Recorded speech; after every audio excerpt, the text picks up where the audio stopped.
Nice. Okay. Good question. Let's Actually open the chat. I turned it on. Oh fucking shit! That's so bad. Oh no! I lost my place in the music.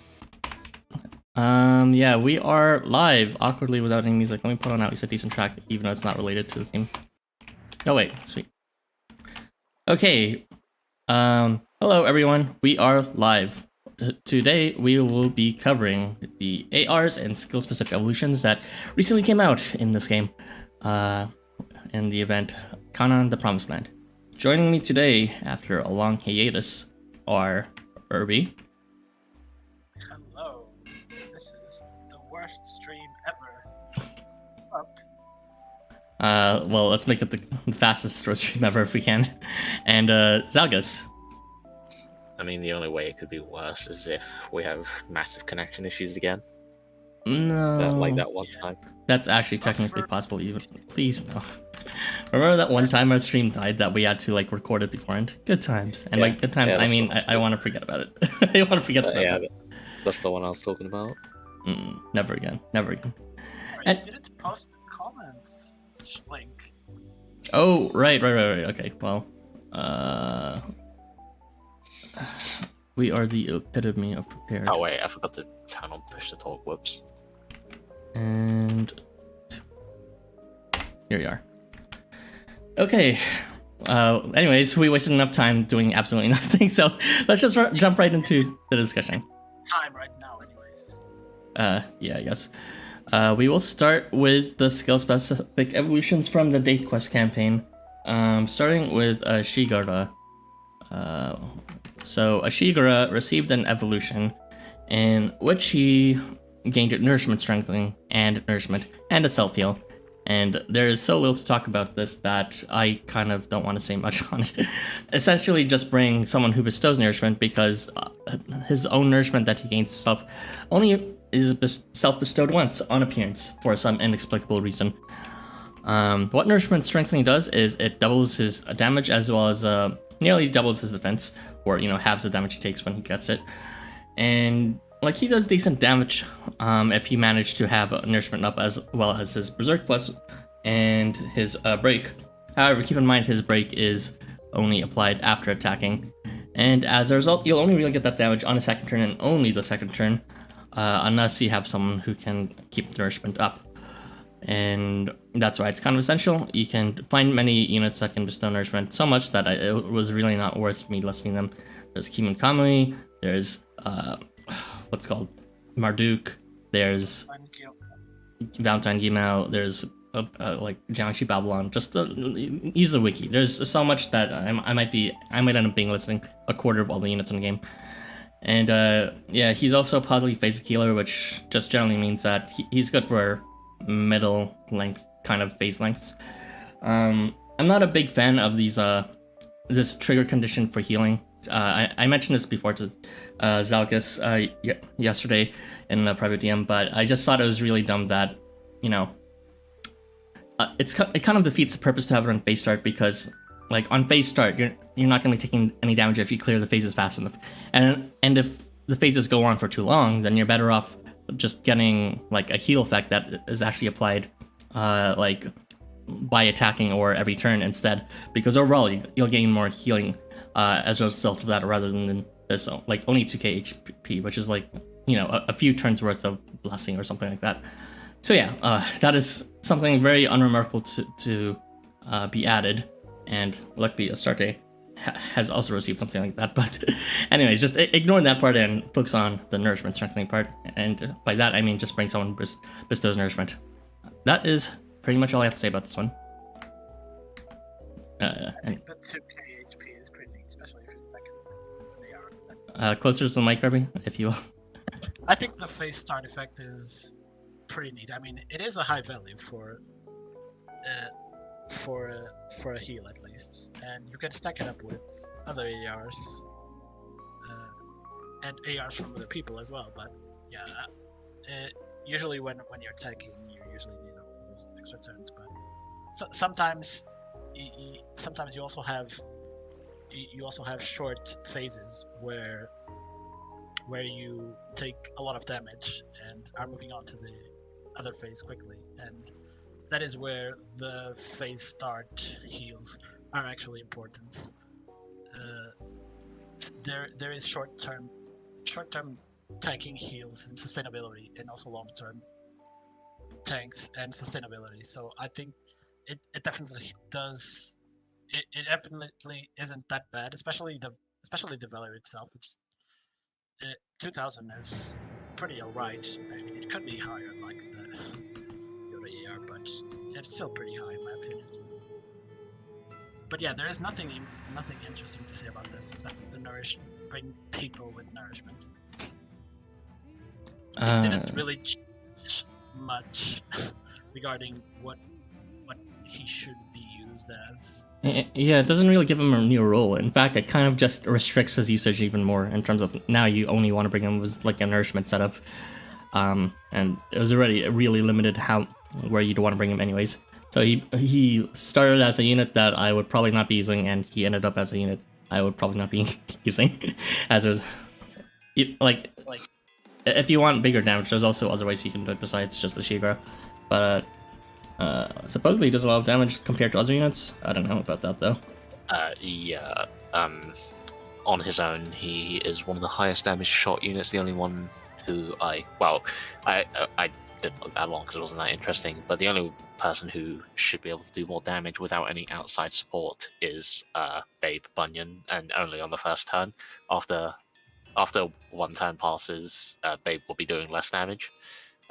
Although the same could be said of Ashigara, since he'll lose nourishment after turn 2, and then he'll be back to doing poop damage. Yeah, he's like essentially only going to turn 2, which is like why. I was like, you could totally syndrome. Honestly, it's kind of like the same thing. I don't know why they made it when appearing. It's like unnecessarily gimping him. Yeah, it's just he definitely needed more help. Like we have evolutions like Ryota's, and then we have evolutions like this. Well, why would just be generous? What's the point? People still wail for this unit. It perplexes me why people keep on playing this unit, but they do. So at least reward them for it. Yeah, it's kind of sad how boring this one is compared to the other 2 day quest divas. Yeah, well, that's pretty much all we have to say about this AR, I guess. Quick and short and simple, I guess. Is that it for everyone? Yeah, smooth, I guess. All right. Welcome, Duckling Train. Glad you could make it. We are already finished with 1 Evo. Very good sign of how amazing all of these evolutions and ARs are, by the way. So we will now continue off with Wakan Tanka skill evolution, if you will. Thank you for including the entire thing. Yeah. Because that makes it easier to talk about. Right, so Wakan, he upgraded his vertical movement to omnidirectional movement. This makes Wakan the 3rd unit to have innate omnidirectional movement. The first one was Ghost, the second one was everyone's favorite Lianan 4, and now Wakan has omnidirectional movement. So that's useful in and of itself because omnidirectional movement is so rare. He also a bit early, isn't it? Oh, sorry. Did you want me to just cue me in when you want me to switch it over? Yeah. So he went the wrong way. So he provides evasion to allies left and right. Wakan mainly buffs allies to the left and right. So he gives evasion at a rate of 70% to left and right, but not to self. That's only on phase start. 70% is an actually pretty good rate for spammable evasion. Most on-demand evasion like that doesn't really have such a high rate. It's usually lower than that. The only person who I could really find who had a higher spammable evasion rate is, of course, Beach Kotaro. He has 80%. Didn't Gunzo also give it a high rate? Albeit only for the first 2 turns. Yeah. There's Shenong and Valentine's Gunzo who can do it at a high rate, but only for turn 1 and turn 2 as well, I think, for Gunzo. But yeah, Wakan can spam as much as he likes, and he has a decent rate for it, so that's good. And something that is also unique is the ability to give combo, but only on phase start, unfortunately. We still don't have that many units who give combo. There's like Beast Seth, Volos, Mobster. Yeah, Mobster. I think there's someone who does it on CS, but I forget. Tetsuax. Yeah, I didn't look it up. But yeah, that is nice, but I wish it were on moving and not faced up. Anyway, you can change it now. Yeah, sure. So, since omnidirectional movement is so rare, and it will probably be what you're bringing him for, the natural comparison to make would be Leonan, who is the other unit who has omnidirectional movement.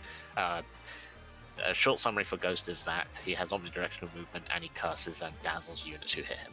So they're kind of a different ballpark for these two units.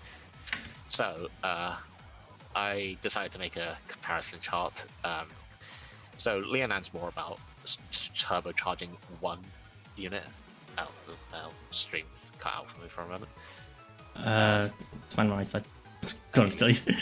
So Leonan's about turbocharging one unit, but Gunzo only gives one buff, although it's Brawn, so it's a lot rarer. We in Wakan? Yeah. What did I say? Gunzo. Fuck. Wakan gives a one attack buff, but it's Brawn, which is pretty rare, so that's nice. And he gives evasion, so he's a bit more balanced, I suppose. Rather than turbocharging with attack, he provides defenses as well, and he also gives more a lot more CP in total, because he gives himself CP as well, and 2 units.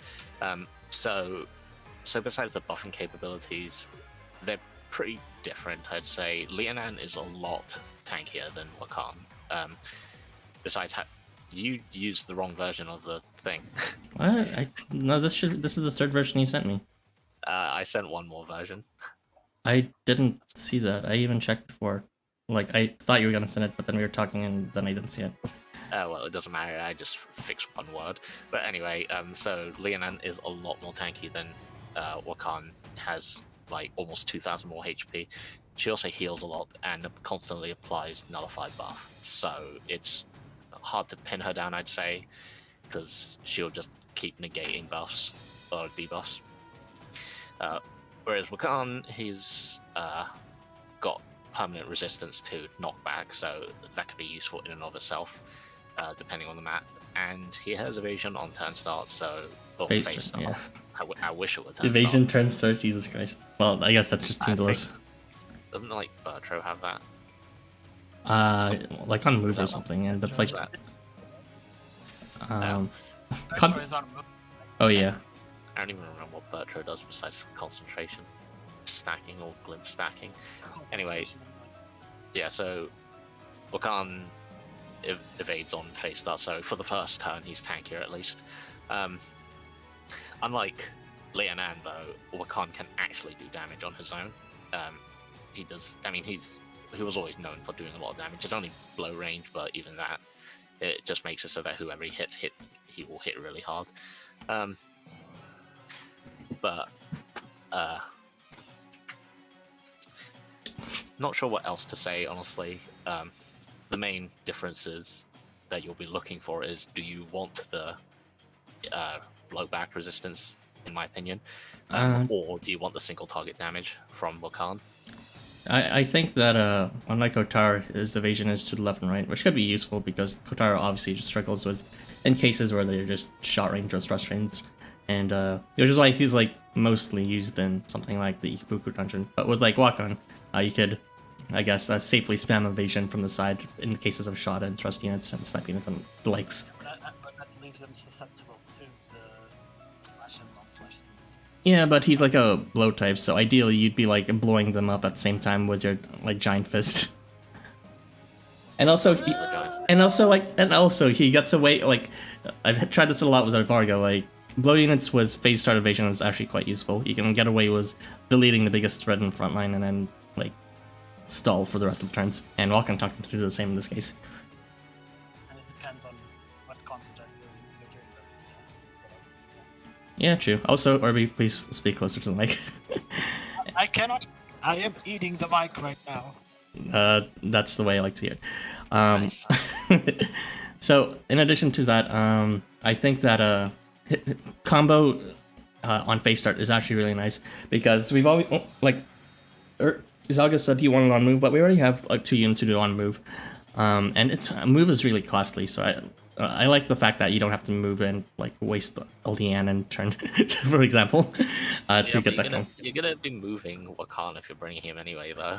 Well, it's just an example. Obviously, you could move other units, and in addition to that, I also like how high his evasion rate is. If you manage to seed him, and you also bring along Gunzo, then you can have like you can be spamming 90% evasion at that rate. So I was actually gonna mention that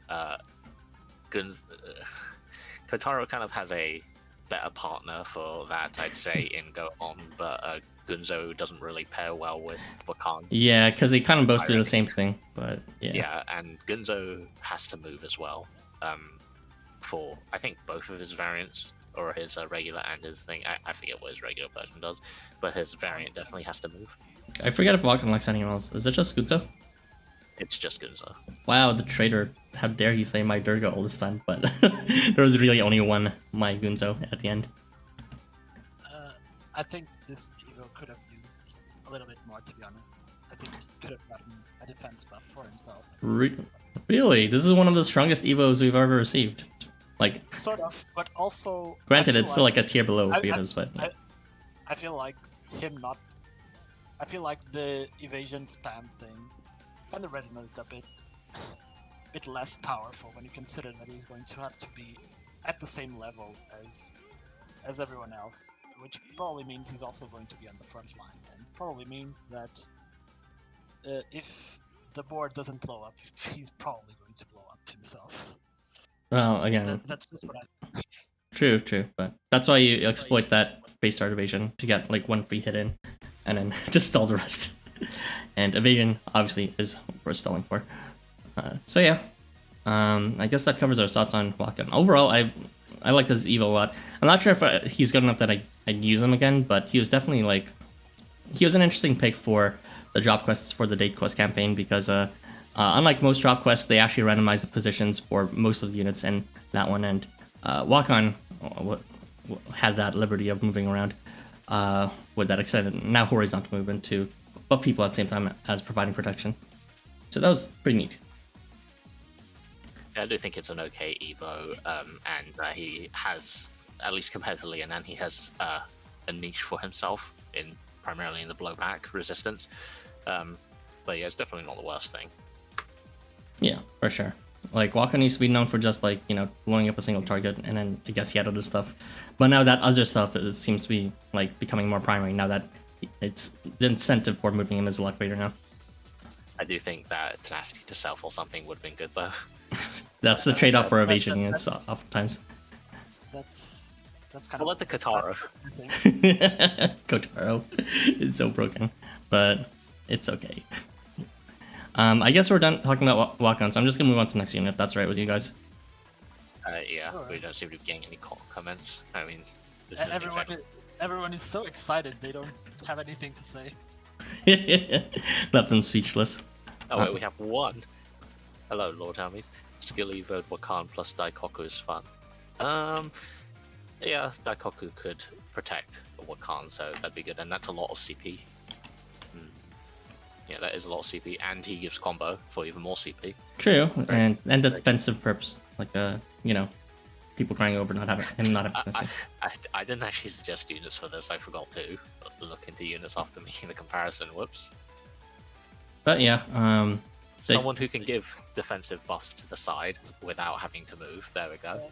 Pair him with the Alice, what we'll say, for the extra glint for evasion. There you go. Yeah, he could use an extra glint. His abilities are definitely worth it. All right, let's just move on to Alice. If you will, Irby. Alice skill evolution, probably. Closer to my dear Irby. Is this good enough? Yes, it is. Okay, this is probably the most unique out of everything we're going to talk about here, probably. Basically, Alice got an evolution for her Dreamer skill. Unfortunately, her dazzle rate did not increase. It's still stuck at 72%. but she gained a new effect, a lot of new effects actually. She gained the ability to also dazzle adjacent units to the ones she hit. So at only 50%, but that's actually kind of nice, especially when you consider that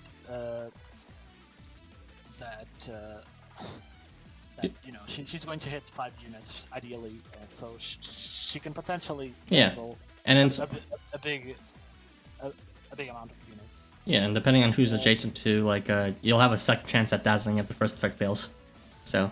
Pretty much, especially when hitting the center one. But yeah, she has that, but the most important part, or the most interesting part about her skill evolution, which is something new to her kit, which her kit doesn't really complement this much, but it is something new that has never been easily accessible ever to any units, which is the ability to remove all buffs and all debuffs to enemies in magic range at a 90%. Yeah, there's like, it was super conservative before, but this is just like extremely generous. This is like this is ridiculous. I don't think we have any. This is the first ability that can remove all debuffs consistently every turn without being dependent on charges or turn dependent, and also the only one that can remove all buffs that doesn't have ridiculous restrictions like turn restrictions or only the unit behind this unit, like Eita or something. This is just. Hey, people made use of that Evo, okay? Even as I know it is, but still, this is just you move Alice and boom, there you go, magic range, no buffs, no debuffs, and the removal of buffs speaks for itself. Why it would be useful, basically to clear out buffs. I mean, you could just argue, why don't you just use Veil? I can also just argue that it can just be useful for evasion-like effects, like for instance the protection strengthening that Summer Hephaestus have on the challenge quest. It can be useful for that, and it can also be useful for the remove all debuffs for the units that apply debuffs that enhance their abilities. It's been happening more often, especially with units like Katuga, the variant of Katuga, and I think we're going to start to see a lot more of that here.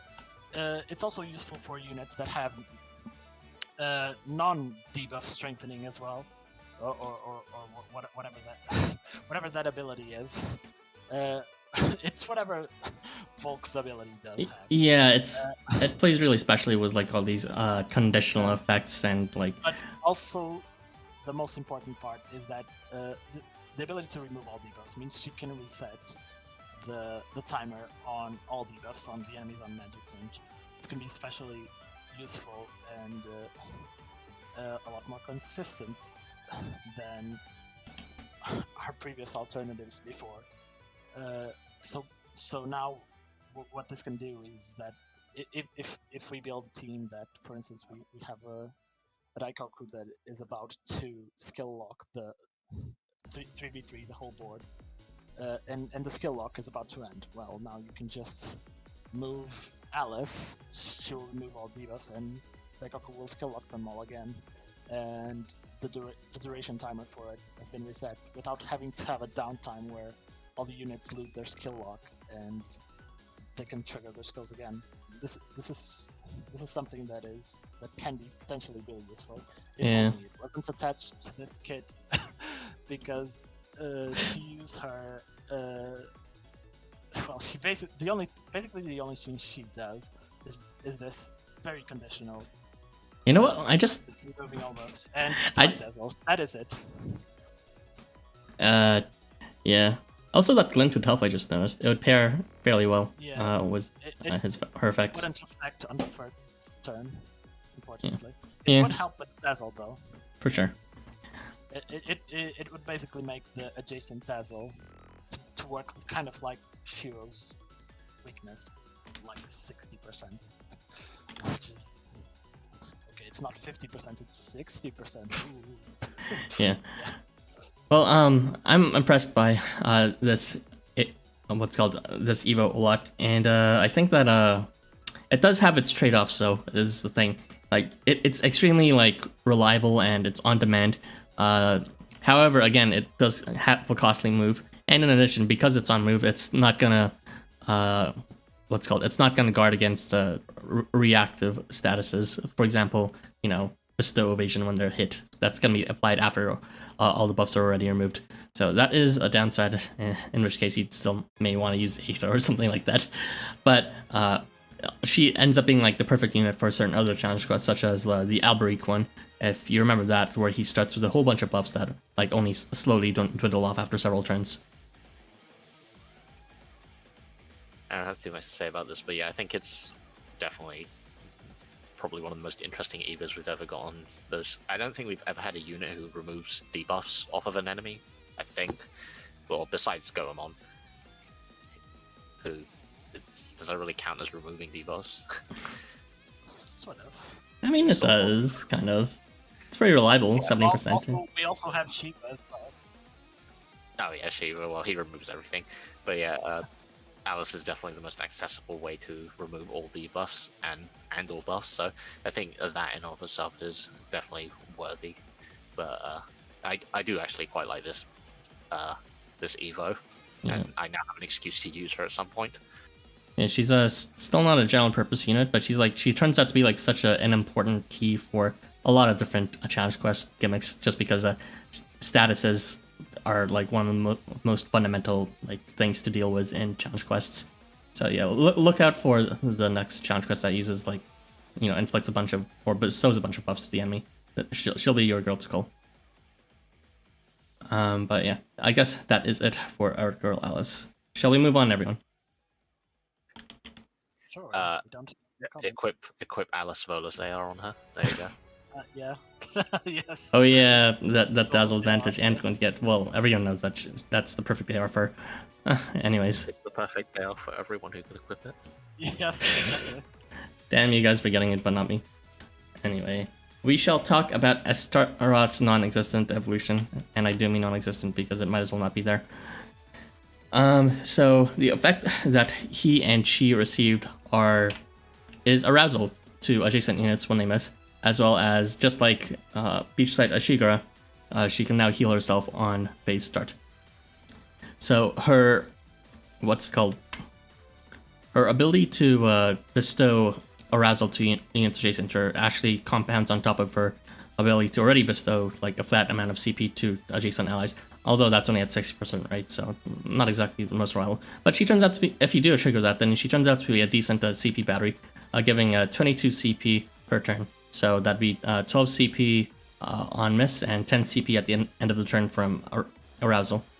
Unfortunately, just because of the nature of arousal being like a one-time buff, as you can't just double the effect by doing combo because you're not going to be getting 2 arousals in a single turn. So yeah, 22 CP per turn, decent, but like I don't know, people don't really bring Astaroth for the CP effects. They kind of bring her for her buffs.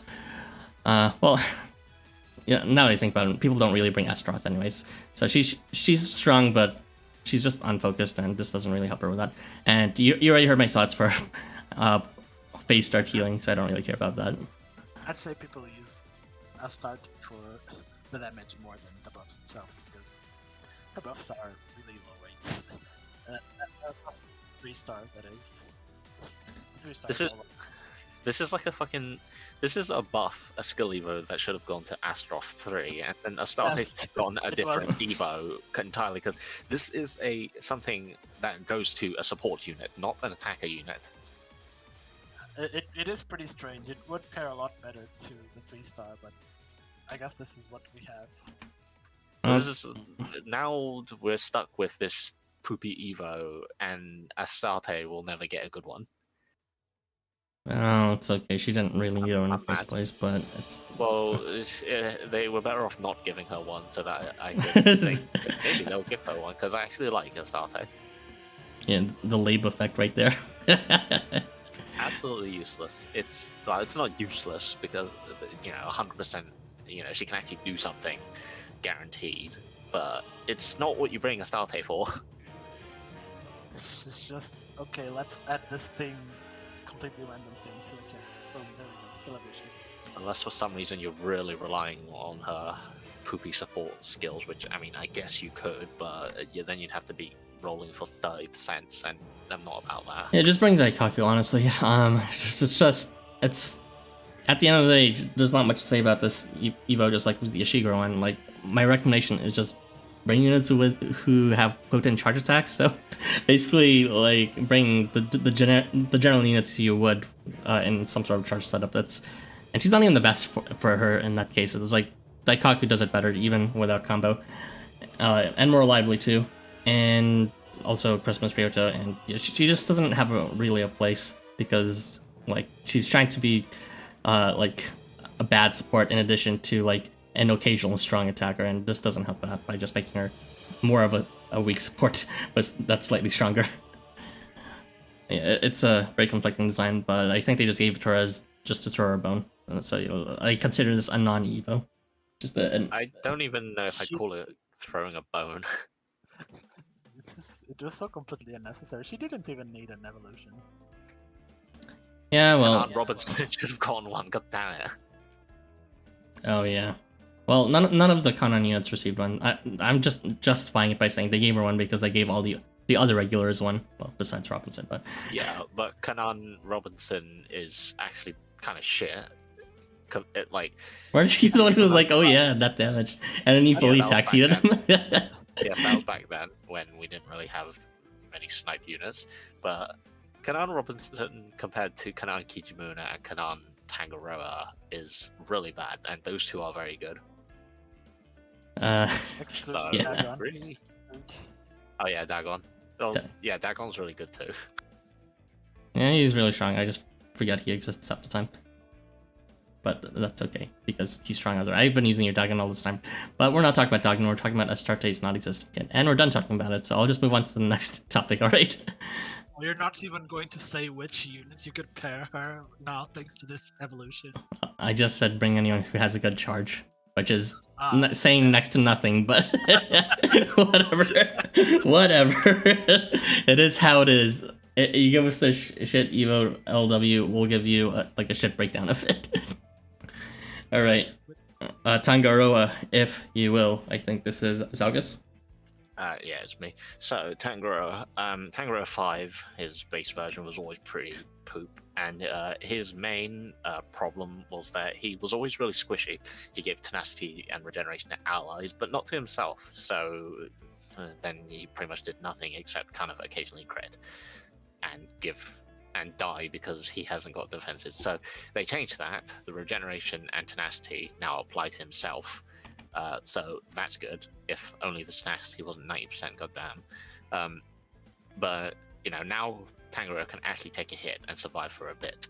So it's kind of more like a Snow Eisen now, but it's worse than that, and I'll say that in a moment. But he also gives Spirit to himself and allies and applies tenacity strengthening to the entire board. Tenacity strengthening being 1000 flat damage as long as you have tenacity, so presumably as long as you keep moving. So 1800 damage total, which is a joke. It's not worth slightly better than Spirit, like it's around, also slightly better than Burn. It's it's like even if you stack these things up together, it does also give Spirit, so that bit's all. Yeah, 1800 is not. It's still not.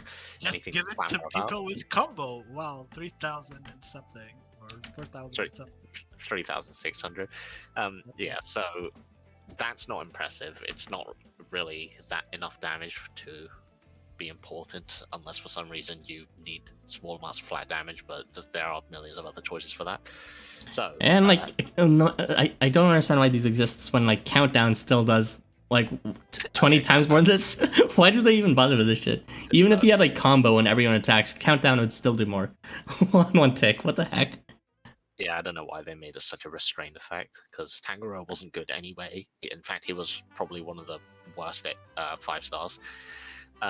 So, comparison to Eisen and Snow. Eisen and Snow both heal themselves on move and also provide their defensive buffs in square around themselves. Tangaroa doesn't heal himself besides regeneration, and he also only applies tenacity adjacent. So just based off of that, he's already way worse than those two. The only advantage I can say he has is that he has horizontal movement, but once you get into position, you probably won't be needing that. Because then his heals for allies are a lot stronger as well, thanks to regen. Yeah, it's guaranteed now. Only for a bit, but there's that, I guess. But another problem is that, unlike Snow and Eisen, he doesn't give CP. So, well, unless he gets hit and triggers his awful 36% rate. No. But let's not talk about that. I hate Forefather, or I guess it's slightly upgraded Forefather. Island Ancestor? Yeah, it's slightly different or something. It's like 6%. Yeah, but A little bit higher rate. So I'd say basically he doesn't give CP, unlike Snow or Eisen. So he's kind of like them, but worse. And then his gimmick for the Evo is terrible flat damage. So it's like, yes, it fixes his issue of being squishy, but it's like 2 years too late for that. And it's still he's still not as strong as they are. Without that CP effect, yeah. The Eisen Snow metas are over, and even without Eisen's bind, and even if like Snow didn't have his a tenacity to self, they would still be better just because they have heal on demand, not just one time from base start, and also they have CP. So,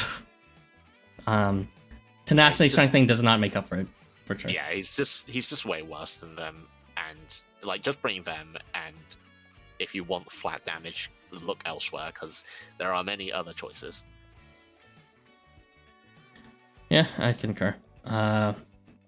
Irby said as a meme, but yeah, you could technically just stack it with, Spirit. I mean, he goes Spirit, and Conflagration and Combo, and if you're feeling daring, Unction and Weakening, but No. Still, that does not exist. that's a good effect. It's just trapped behind a really shit activation condition. What the fuck? It's way too hard to actually pull it off. But when you actually do it, it's okay. It's not real. Exist. But yeah, even then, it's like those other effects will be doing most of the damage, not this 1,000 extra damage shit, which really has no purpose in this game.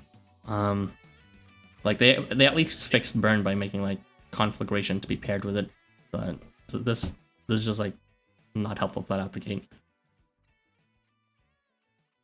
Anyway, I think we're done talking about Tangaroa. Freestone. Yeah, I actually, one thing I can say about all these Evos is that I actually have most of the units, so happily I'm gonna be getting a bunch of stones once this event's over and I have nothing else to spend on. But yeah, go ahead and read out the few new comments we have, if you will. Lord Hermes, you are the only one saving us from this warden.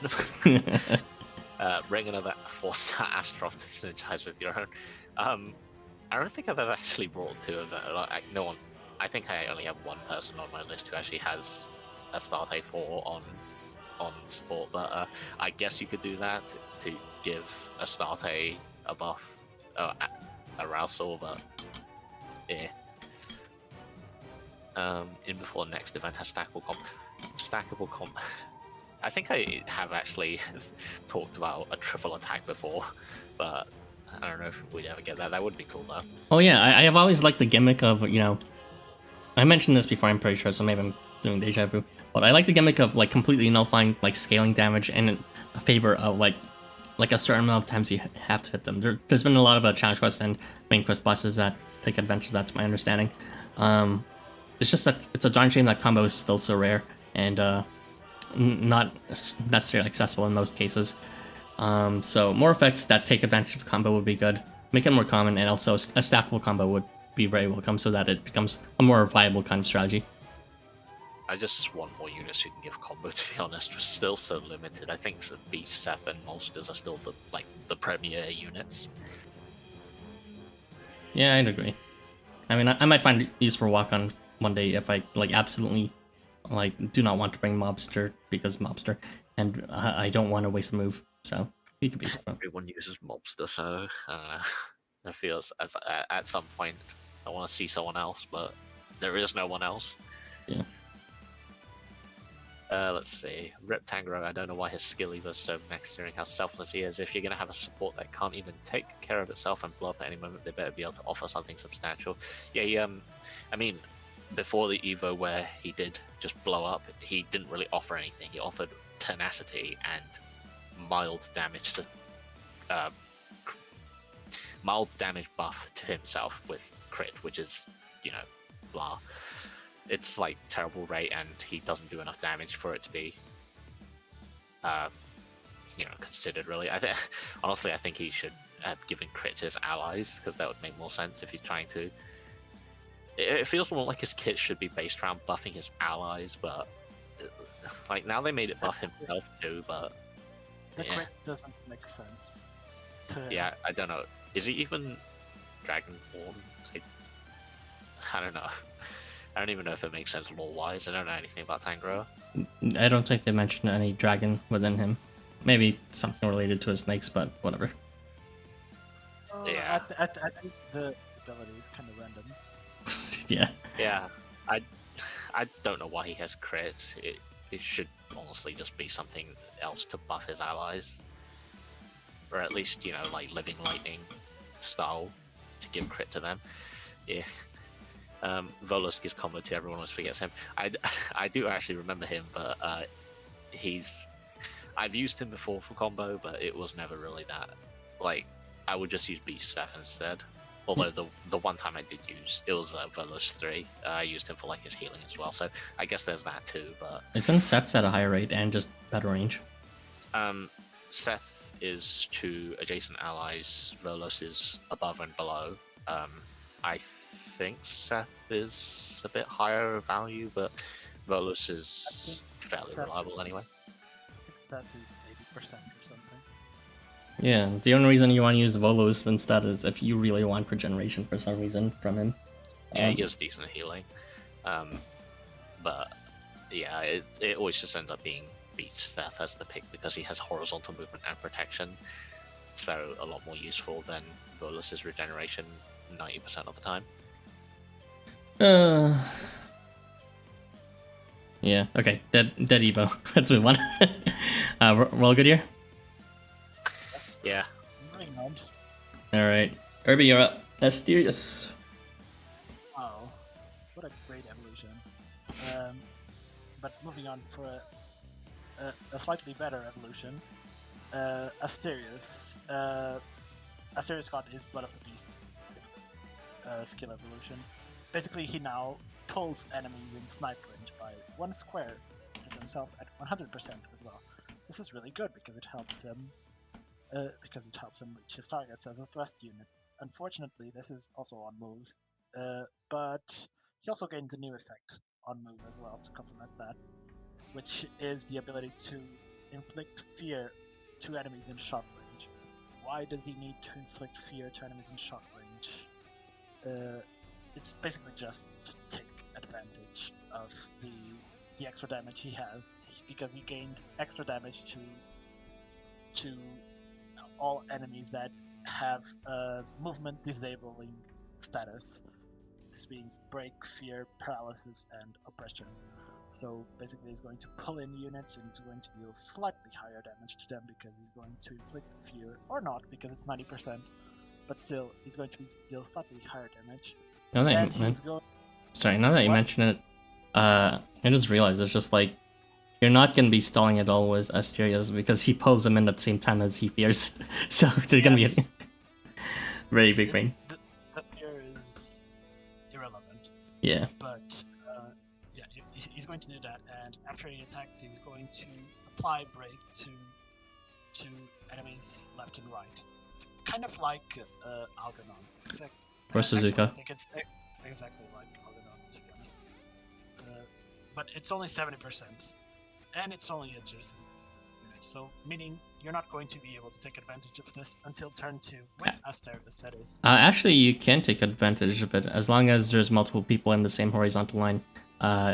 you won't be able to for the first unit hit, but as long as the other 2 units who are actually never mind. This is fucking strange. You wish it was Silent Asterius. Ara, please. It's so bad. Why? What are you ruining? Oh my god, it's so bad. That's why I said it's exactly like Outland. God, Thrust Range is such a meme. God damn it. Alright. Yes. Sorry. Basically, he got a very minor damage boost and the ability to apply break to adjacent enemies, which I have never seen being used in a good way by Algernon before. But hey, maybe Asterius can actually pull it off because he actually does have some really neat attack buffs on his own. His crit and percent plus, and now he also has an additional advantage against fear and all these statuses. So maybe he can actually deal some maybe decent damage now, despite his very low attack stat. It would have made more sense if the break was actually adjacent rather than left and right, so that he could, if he like pulls in 2 enemies, hit the first one, and then the one behind is now braked, and blows them up. But no, we can't have that. We can't have nice things. I don't know why they made the damage multiplier 1.5 as well, because I was talking about this earlier, but say like Summer Bolos, Speech Bolos, who has Same. advantage against Is that every 1.6? debuff in the game. No, he has 1.5, but that's on every debuff in the game, including these 4. So he gets every debuff, and he's not good, by the way. And Asterius gets like a far more limited selection, and he still only gets 1.5. Like, I don't know why they made it so limiting when it's so few debuffs. It's like it could have been 2x, and he'd still not be that good, honestly. It's like it's just needlessly some of these evos, or the Canaan evos, are like needlessly restrained for no reason. Yeah. To be honest, I guess you can do some slightly more damage now, especially since I think he can actually. How do I put it? He does actually need to get hit to activate his burger thing. So I think it's actually it actually is useful that the units around him can't move, so that he can get hit, but he doesn't get bombarded completely by everyone. I guess controlling who he gets hit by. Yeah, in a sense. Yeah, and it helps him reach the second turn alive. And yeah, that's pretty much all the redeeming things there is about this evolution. Use Nodens instead. Yeah, his pull is like on, like turn start, so you don't need to waste. Is it not on move, or is it turn start? It's turn start. Yeah, a lot more convenient that way. Alternatively, use something like Arc instead if you want the snipe range pull. I wouldn't bring Asterius for the pull, is what I'm saying. It's not that impressive. To be able to hit the units. Yeah, it only pulls by 1 square. Unlike I guess it lets him pull units hiding in the back line, but because he's thrust and he'll be able to hit them then, but it's still not that impressive. Yeah. Also consider bringing the Astarte AR, which we'll be covering soon. No, don't consider bringing that AR. Okay, I know it's not that good, but technically it synergizes. Right? I had to see it. Like I would honestly say bring the Fenrir AR instead or something. I don't know. Oh, for the Berserk plus strength thing, which cancels out the. What does that do again? Like just cancel out the defense drop. Yeah. I forget what else it does, to be honest. It removes a debuff on move as well. I guess that's good because he has to move. Yeah. I get hit as well, so. Okay, this is the best. Let's just move on. This is like the most low energy stream ever. Well, it's been a long time since we've done it, and also like a long time just to be drift fed. Whatever all these new additions are, not exactly something to be excited for. No fanfare here. But yeah, let's move on to the ARs now. Finally, Wow, the most exciting part of the stream. Yeah, I know, right? They're far better than the Evos by a large margin. Anyway, let's begin off with the Astarte Asterius AR. They are... What does this AR do? It just oppresses the units in 2x3 box ahead of them, which essentially means now anyone who equips this AR becomes a zone advancer, which is a new archetype of unit that Funders has been releasing more often. I can't remember any specific... Like, for example, Guillemot's evolution allows him to apply break to the row in front of him as well as the back, and I believe Ellie also applies, like, maybe... Was it fear or something like that? Or oppression to the row and back after she attacks. And I think... Pardon? Who? On move for Ellie. Pardon? It's fear on move for Ellie. Okay. That would be it. And I believe we also received something like that with McCroy. Maybe. I feel like he had something like that too.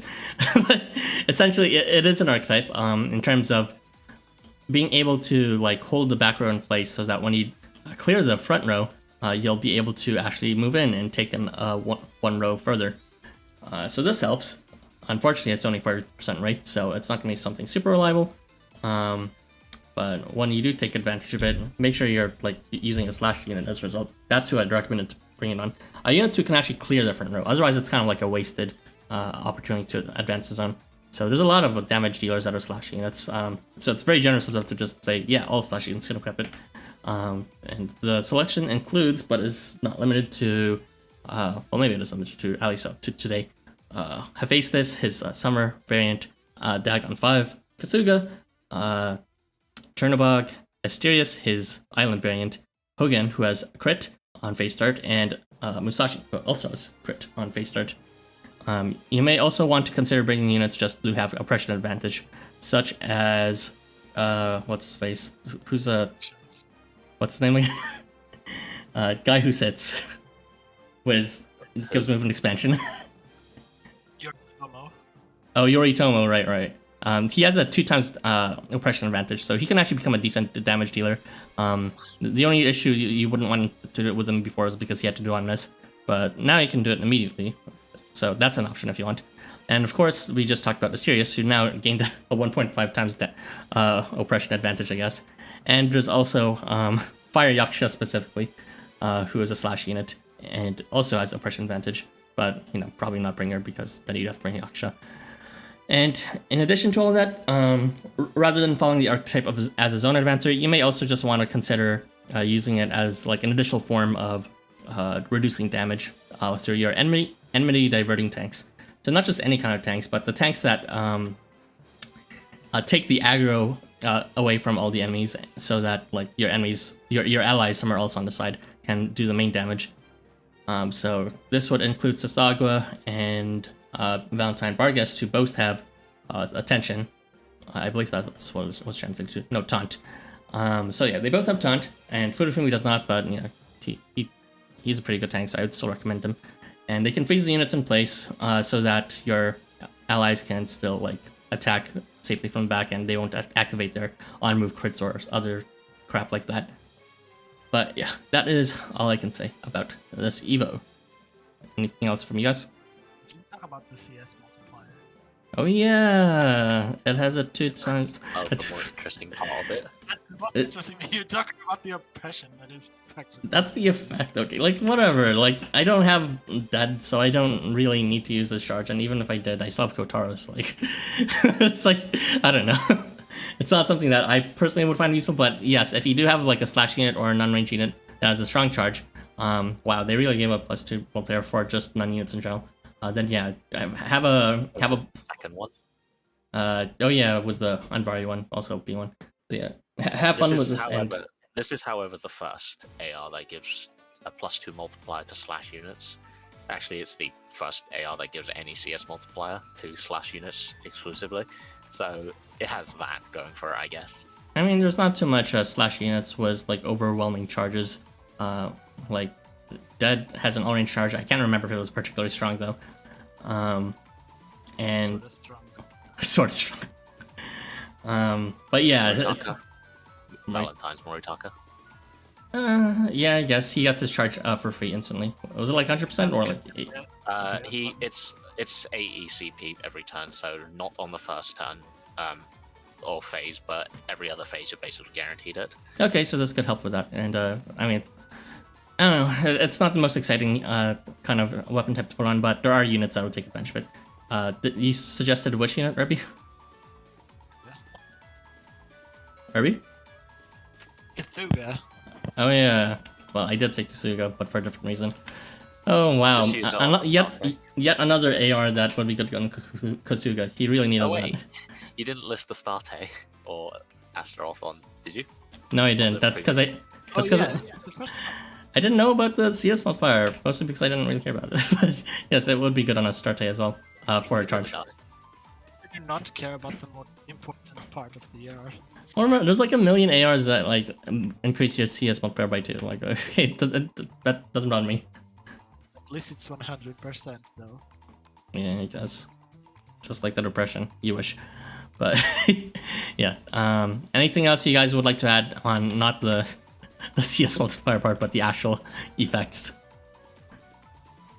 I would have to say that it is completely useless. There are plenty of other people who can bring Daikoku instead.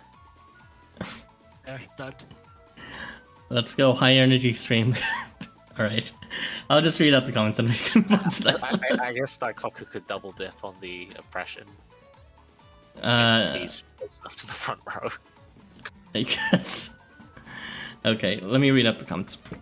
Yes, it was indeed your HMO. Thank you for the correction, Kais. Oh, hey, Kais. Haven't seen you in a while in the stream. But no blood of the beast S tier skill. Not quite. I mean, it's not. It's nice to know that everyone who has blood of the beast now is confirmed to have a skill of specific evolution potential. Everyone was expecting they would receive like a general skill evolution, but instead they starting with a Tadatomo Ford because he didn't have the fucking ability. What's it called? Spiritual dog warrior. They changed. They gave him a skill specific evolution for his blood of the beast instead, and that's when it began that. It will now just have something unique to that unit. So I'm looking forward to more of those. At least this year's got some degree of love, which I'm happy for. I don't know. Not really. Give him nourishment. I mean, at least the what's called. At least the AR looks nice. It's pretty. Kind of reminds me of a what's it called One Piece Dragon Castle vibes, something like that.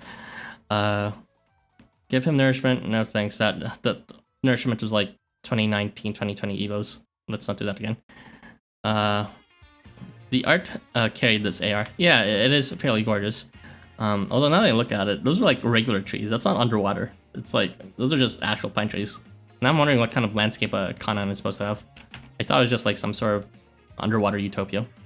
But it is, but it's not underwater. Yeah, that's in particular. It's just like, it's like a normal ground utopia. Actual water. Yeah, that's strange. Think of a dome. I guess it's just that, you know, usually in mythological settings, underwater, when they depict they depict things like instead of trees, they have corals and fishes and stuff like that. But this is actually just like regular trees underwater, which is a bit strange. But you know, it still looks pretty. Either way. Oh, that's virtual summer memory. Sorry. We'll get to that eventually one day.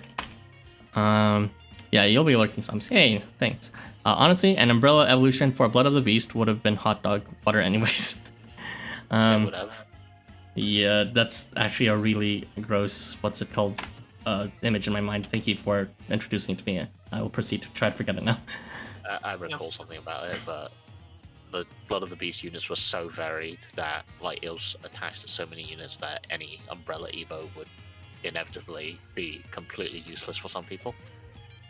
I'm trying to like remember any general skill evolutions received that wasn't just on a single unit that were actually good. And the only one I can think of was like Child. Cook and Sour of Plenty. And Child. No. No. Ashigara martial arts thing was good for both. Yeah, I guess. Even though you in like practice you'd only be using it for Ashigara for. But yeah. Yeah, Jugo can use it alright. Yeah, well, let me know when people actually use Jugo. Anyway. Challenge. Let's just move on to the next one. Is it time to level Jugo? I already have him leveled. I just haven't used him. If everyone leveled, but I still haven't used most of them. Okay, I think this is Zalgus. All right. Moving on to Kijimuna and The dabbing AR. Yes, dab. the Dab Maui AR. I only noticed Why? that because was that where the face came from? Yeah. Maui. Great. Right. So I don't actually have notes for this AR because so it gives face start, spirit, and 500 HP to the entire board. The base rate's pretty good at 80%, so it's pretty reliable. And there's not much to say about this. It works automatically, but what it gives is so milquetoast that you don't really. It's basically just an extra benefit that's like, yeah, sure, I'll have this, rather than anything you really plan around until we get like spirit strengthening. Wait, doesn't what's his face Taurus Mask have spirit strengthening? No one has spirit strengthening. Spirit strengthening does not exist. Taurus Mask can now give spirit, I believe, but like people I like completely forgot what that was because his I Christmas right, guys. I remember complaining about it, but yes, until we get someone who has spirit strengthening, this isn't really worth anything. And even then, maybe not. But yeah, this AR isn't particular. This is definitely not a 5-star AR like material. It also, I only realized this when Aaron mentioned it earlier, but it has a amusingly restrictive condition. There's so few people who can equip it. 39. Look at that. I think the most interesting part of this AR is that it actually is bad to use now thanks on regular Tangaroa because He already has spirit. level 1, so you won't be able to apply it again on that phase because of the AR effect will already be in effect on everyone. So Oh yeah, it will spirit, be 400 you know- flat damage. yes, exactly. It's actually It's actually quite. worse for him. Yeah, so bad Okay. AR. It may be useful in future if someone with spirit strengthening comes out, but until And again, such with the face start healing again. Oh my god, I hate that as an ability. It's so stupid. I guess the face star healing might be useful. It's 500 HP. It's like one Yeah, tick of bus. It's, What the heck? it's too low to really be useful. We We can probably move along. This is funny Kijimuna. There you go. Play a bass drop sound effect. One day I'll get a sandboard. One day. Time to move on to the more interesting ARs. Haha, just kidding. Well, just one last note. Even though it's super restrictive to who you can equip it on, because it's really indiscriminate to like who the effects apply to, it's to everyone. Like you can just apply it to everyone, and everyone gets benefits. Well, you know the almost right. non-existent benefits. I forgot to say something, but What's I that? guess you can equip this on any unit in a team that is using units with afterbuff effects. Oh my god, can we please not have another thing that buffs Kasuga? No one cares anymore. For instance, you can actually turn this 500 healing into something more with, for instance, these afterbuff healing. So, yeah, there's that, I guess. Yeah, Christmas season. because we really need more face start healing. If you really want the extra healing. No, not at all. Let's move on. I'm not even gonna pretend there's a lot to talk about for that one. So Irby, if you will, the very hot and smoking Tangaroa and Dagon AR. I think this is you, right? AR, Yeah. Yes, this AR is bad. Basically what it does, it has a 35% chance of dealing 200 damage to units that hit the person equipping this AR, which is nothing. At a nothing rate of 35%, and also has a 30% chance of recovering 150 HP when they are hit, which is also pretty low. At first we would think that this would actually revive a unit because after being hit. But I did email Life Wonders about it, and you know what they said? They said this is working as intended. And then they were like, "We will take your comments in consideration for the future."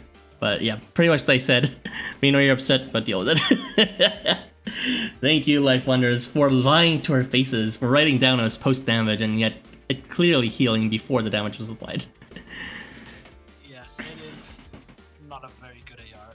It's basically just a heal to self, which can be useful for tanks. This is primarily an AR to use for frontliner tanks that are going to be hit a lot and are not, preferably not going. You don't want them to die. The heal is probably not going to proc enough times to warrant using this AR. Yeah, honestly, you're most likely better off just to equip the New Year's AR with Gourmand Shenron, which is just a much better tanking AR, a much more generous rate, and it's already at max level 100 for the highest possible rates and highest possible healing, and 2 heal conditions I believe on miss and turn start. But yeah, that's pretty much it. Yeah, there's not much to talk about. The damage is completely negligible, and the healing is at so low rate. It's not even worth it. Okay, to summarize, this AR does not revive its shit, and on average, it does it does less than 100 HP per damage every time you get hit, and it also does less than 50 HP every time you get hit, on average. So, yeah. It is, but at least it has a higher rate to heal on being hit than the Maria AR, and that is the only thing going for it. The Maria AR actually has an effect that's good, so I wouldn't say it'd be better.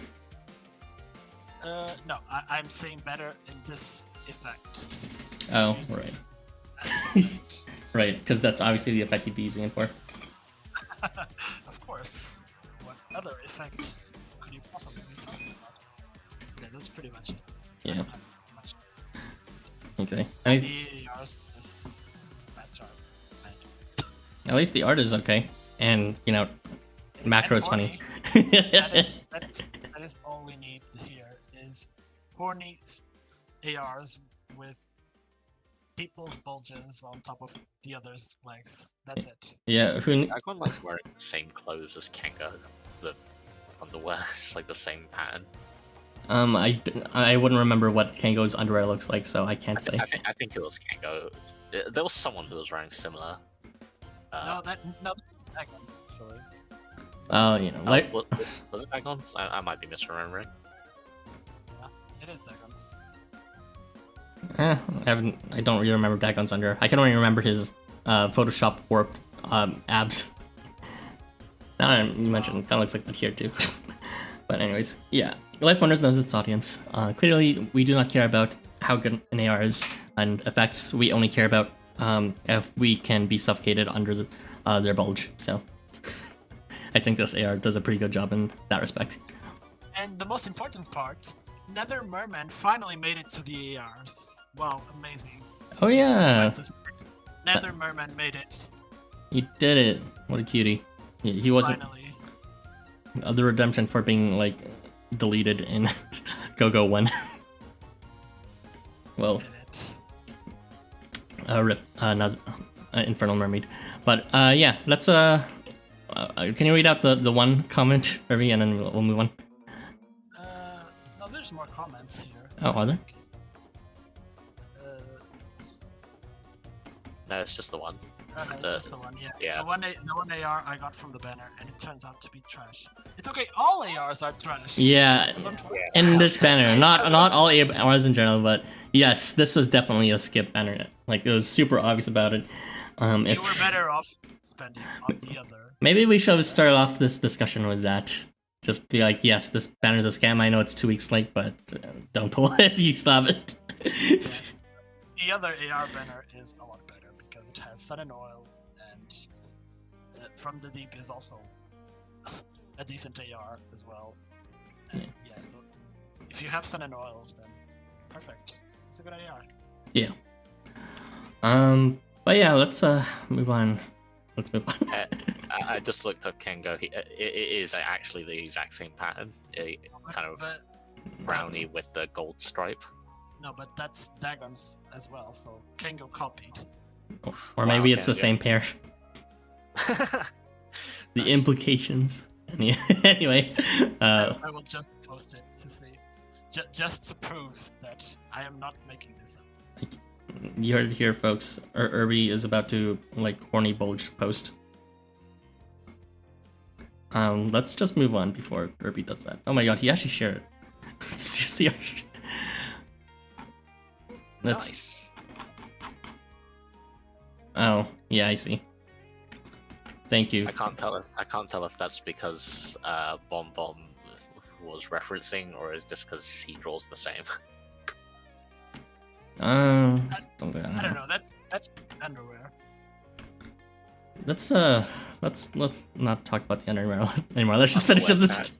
Let's just finish up with the last AR. Only thing to talk about this AR. There is nothing important about the skills. Eita, you came here for kit discussions. Now we're here to talk about underwear and how similar they are. Yes, this is. Are there kits to be discussed here in these ARs? To be real. Yeah. Okay, I'll finish up with this. I probably should have started off with this since it's like a whatever AR as well. But in terms of 3-star ARs, it's not any worse than the average 3-star AR. The accomplished ocean exports AR featuring Kijimuna and Eita. It gives you acceleration strengthening, which essentially buffs your acceleration from acceleration into arousal. Well, to be more accurate, it gives you an additional 2 CP to what's called acceleration's usual 8 CP per turn. So yeah, instead of receiving 24 CP over 3 turns, you'll now be receiving 30 CP over 3 turns, which is it's okay. It's not amazing. Honestly, just equip it with anyone with acceleration, or bring it in a team with someone who bestows acceleration. So it's still not a super common buff, but if you have no other choice of ARs, this is a decent one because it is guaranteed, the acceleration strengthening, that is. And yeah, pretty much that's it. Don't worry. It's shot damage reduction. I never talk about that. It's you never plan for that. but yeah, Hey, I do. there is something about this AR, which is both effects are 100%, which means that getting duplicates of this AR is completely irrelevant. Yeah. I mean, the increased stat bonus, though, no. Yeah, so essentially it's an okay AR in terms of you're gonna get it at pretty much its best quality, even with a single dupe. But the effect still isn't that impressive to write home about. You'd get more CP just from establishing a love triangle and taking advantage of the envy relationship than using this. Or you could big brain it and use both at the same time, I guess. I really dislike this AR because getting dupes of this AR means you get absolutely nothing. Nothing about this AR is improved. So I think it's kind of bad design, to be honest. Well, I think it's bad design that you have to get dupes to upgrade your basic effects, but That's gacha. I mean, just gacha. I mean, yeah, that's just gacha. Well, at least with units, it's only tied down to charge. I'd rather have some variants, so when you get duplicates, you don't just get trash. No, at least you get a slight upgrade to what you have. Duplicates of this is just complete trash. Well, I guess I'd still, I still find myself more likely using this AR than the fucking Tangaroa Kijimuna one. Oh, the Itzamno one was I was about to say that the Itzamno one was so bad that this AR here is a great offering. Kind of reminded me of how bad it was in terms of if you consider the rates, it's just not going to be useful at all. Yeah, I was gonna, when you start talking about the averages of usability for 3 stars, I was gonna make a joke about how there will never be a AR worse than that. Fingers crossed. Because that was really bottom of the. It's you think it's okay if you read the values, but then if you actually do the averages, it's actually just 1 CP per turn or less. That's holy fucking shit. Jesus Christ, Life Hunters. Anyway, let's not extend this any longer. We are a bit over an hour, but that's fine. That's fine because there's nothing to talk about in this stream. Let me just read the comments and then I'll edit. The only AR I got. Poor Hermes. Also, Nausea can't equip it for some reason. What? Oh yeah, it's because Nausea's, it would have been good for Nausea. I was thinking that, but both of Nausea's variants are blow type, which totally blows. But what can you do? I was gonna make a joke about that also. It's like too bad that it doesn't have like acceleration 2 and 3 strengthening, because Now we can't like report to Life Wonders that it doesn't work. We can't get 1 stone from this. No. Oh well. But yeah, let me just pull out the end card and then I will finish it up. So thank you for joining us today for this long-awaited and exciting stream. Did you feel the energy, everyone? But yeah, let's not talk about the ARs and Evos anymore. Just for a moment, what do you guys? How do you feel about the event translation and this reprint so far? I think it's pretty good. Rereading the event is actually really nice. It did clear up a lot of things, and it really did make me enjoy the event a lot more. I think the AR banner was a complete insult, and that is exactly why I pulled Somehow they made the second one worse. That's seriously, yes. come on. I just pulled 1 copy of the Dagon Tangaroa AR and just moved on to the other AR, to the old AR banner. Did you know that Irby maxed out the 5-star AR with Pete and Dagon? I started with singles, and I was just like, oh, I got a Titan and Dagon AR with my first single. Nice, let's do it again. Oh, I got another one. Oh. and after that, I didn't get another one, but I kept going. And eventually, I got the last 2. It's a sign. Dagon has chosen Irby. It was a sign. But yeah, go ahead. I have no opinions on this translation because I haven't read it yet. When was the last time you even read a translation or an event? Because you gotta keep up. I think I was like not officially translated, but I was like halfway through reading Virtual Summer Memory, like the fan translation, and that was about it. They're like officially translated out. Virtual Summer Memory was so interesting that we just stopped midway. So I've heard. I think that was just around the time I stopped reading in general. It's like, reading is hard. Yeah, and that's why you should all watch my playthroughs where I do some amazing voice acting with perfect sound balancing. Just kidding.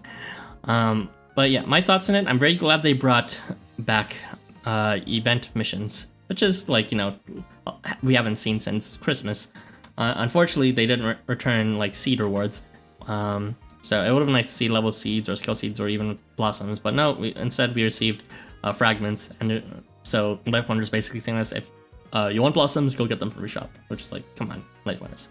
I'm not gonna waste it on that. Maybe in a year we'll finally have our first fully blossomed units. I doubt it. But yeah, it's gonna be miserable for a while for that, but I'm still glad it was there. And the event story was pretty nice. I finally read it, and it's I felt kind of rusty was my understanding, because like I barely remember what happened in Raiders of Lost Isle. When I was talking about it was Irby, like he was super picky about like the details I didn't understand or misunderstood. And I was like, it's so obvious, Ara. It's literally written in his bio. I was like, oh yeah, of course. The bio that also wasn't translated. Thank you. It is translated now. Okay. I'll read them much. Yeah, that wasn't too much. Yeah, I also needed to read Tangaroa's bio after reading the event, just to make sure my suspicions were kind of right as well. I see. I was also a bit confused at the time, but after reading it, everything makes sense now. There we go. I see. I kind of skimmed over it, and I was like, I kind of maybe see what you mean, but also maybe not. I'm just gonna pretend that you're right and move on with my life. But yeah, it was definitely a more complicated story than usual, and had a lot more weight to it, and hit on more heavier topics, especially with Astaroth and Astarte. So I liked it. I'd recommend you guys check it out. It's one of my favorite stories now. I'm not sure if it beats Jiangxi for my personal favorites, but it's definitely up there. But yeah, that concludes our thoughts for this event, and for the ARs, and for the skill evolutions. You can excited for next week's stream. what's happening next week. I don't even know what's happening next week. I don't know. Canaan is ending in 4 days. Yeah. Probably going to be something coming. I hope it's a hiatus. Honestly, I hope it's actually just nothing, period. I have like skill evolutions, or I need a skill evolution quests I need to do that I've been neglecting. So I finished my quest for level 85s now, so I can actually level units that got skill evolutions in the past. Yeah. I can finally start getting those stones. Yeah, same here, hopefully. Unless they do yet another like reprint or brand new quest, which like would be annoying, but whatever. But yeah. Anyways, you can find Irby's channel linked in the description at Nametaker, I believe. It goes by some other name, but I wish I have killed that joke enough that I'll just leave it there. And you also find Zalkus's channel, who used to go by Ilamau, but now goes by, actually no, that's his new one. His previous one was Solid Milk, yeah. But yeah, go check them out. They both make excellent content. I'll maybe rename that to a proper name at some point, but I just left it as a placeholder because that's the placeholder I use for everything. Well, you know, gotta keep in mind, the sooner you do it, the better, just for name recognition and all that. Don't want to be changing names constantly. But yeah. Yeah, that's pretty much it. Thanks for joining us, guys. We'll see you whenever the next discussion stream happens, which may happen next week or may not, depending on what Life Hunters release. Alright, see you guys. I hope you guess what next week. This is so boring. God, the content this week was so bad. Well, there's Alex's true opinion about the event. Read the story! Yes, that is my opinion on all I have seen. It's terrible. Wow. Okay. But yeah, including you a lot, go ahead and read the stories. Yeah. On 3, everyone, let's say our goodbyes. 1, 2, 3. Bye! Bye.